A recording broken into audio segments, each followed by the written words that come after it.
Zee 24 तास एक पाऊल पुढे। पुणे शहराचा विकास आराखडा महापालिका सभागृहात आला तेव्हा इतर पक्षांच्या नगरसेवकांबरोबरच मनसेच्या नगरसेवकांनीही अनेक उपसूचना दिल्या।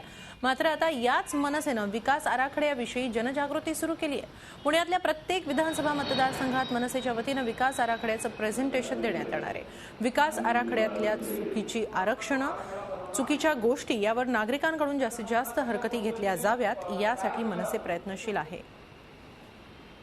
की ज्या आवश्यक शाळा होत्या त्या नाहीयेत किंवा जे दवाखाने हवेत ते दवाखाने सुद्धा नाहीयेत। अशा पद्धतीने जर हा विकास आराखडा झाला असेल तर तो सर्वसामान्य नागरिकांना कळायला पाहिजे। हरकती घेत असताना मला असं वाटतं की त्या सर्वसामान्य नागरिकांना तो विकास आराखडा समजावा आणि म्हणून आम्ही पुणे शहरामध्ये प्रत्येक विभागात त्या नागरिकांना त्यांच्या हक्काचा विकास आराखडा त्यांना समजून सांगतोय की भविष्यामध्ये चुकीच्या जो गोष्टी असतील त्याच्या संदर्भात त्यांनी हरकती घ्याव्यात।